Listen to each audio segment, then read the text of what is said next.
मित्रांनो, जेव्हापासून तुम्ही फोन वापरत आहात तेव्हापासून एक गोष्ट तुम्हाला नेहमीच खटकली असेल, ती म्हणजे रिचार्ज हा 28 दिवसांचा का असतो।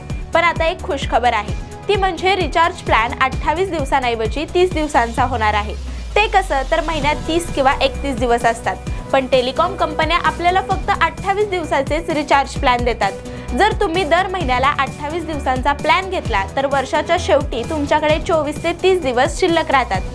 म्हणजेच वर्षातून 12 वेळा रिचार्ज करण्याऐवजी तुम्ही नकळतपणे 13 वेळा रिचार्ज करत असता आणि याचाच फायदा टेलिकॉम कंपन्यांना होत असतो। या विरोधात अनेक लोकांनी सोशल मीडियावर आपला संताप व्यक्त केला, पण खासदार राघव चड्डा यांनी हे प्रकरण गांभीर्याने घेतलं आणि संसदेत आवाज उठवला। त्यांनी असा युक्तिवाद केला की टेलिकॉम कंपन्यांचे रिचार्ज धोरण गरीब आणि मध्यमवर्गीय लोकांवर आर्थिक भार टाकत आहे।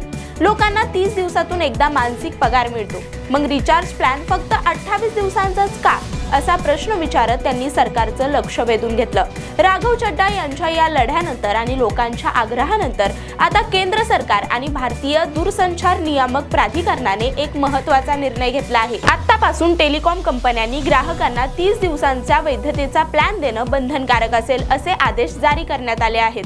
त्याचबरोबर सर्व कंपन्यांकडे कॅलेंडर महिना वैधतेची किमान एक योजना असणं आवश्यक आहे।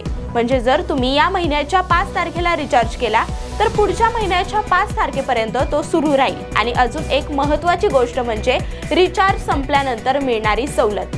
अनेकदा रिचार्ज संपताच इनकमिंग कॉल आणि मेसेज सेवा तात्काळ बंद केली जाते, ज्यामुळे ग्राहकांची गैरसोय होते। आता सरकारने कंपन्यांना सूचना केल्या आहेत की रिचार्ज संपल्यानंतरही किमान काही काळ इनकमिंग कॉल आणि महत्त्वाचे मेसेज जसे की बँकेचे मेसेज OTP सुरू ठेवावेत। यामुळे तातडीच्या वेळी ग्राहकांचा संपर्क तुटणार नाही आणि त्यांना नवीन रिचार्ज करण्यासाठी पुरेसा वेळ मिळेल।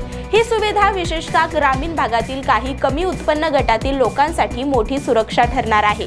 ही बातमी बाहेर येताच सोशल मीडियावर उत्साहाचं वातावरण निर्माण झालंय। राघव चड्डा यांच्या प्रयत्नाचे सर्वत्र कौतुक होत आहे। एखाद्या व्यक्तीने जर प्रयत्न केले तर सामान्य माणसांच्या दैनंदिन जीवनातील लहान सहान समस्यांवरही उपाय होऊ शकतो, याचा हा पुरावा आहे असं म्हटलं जातंय। अशाच नवनवीन अपडेटसाठी .com महाराष्ट्राला पाहत राहा।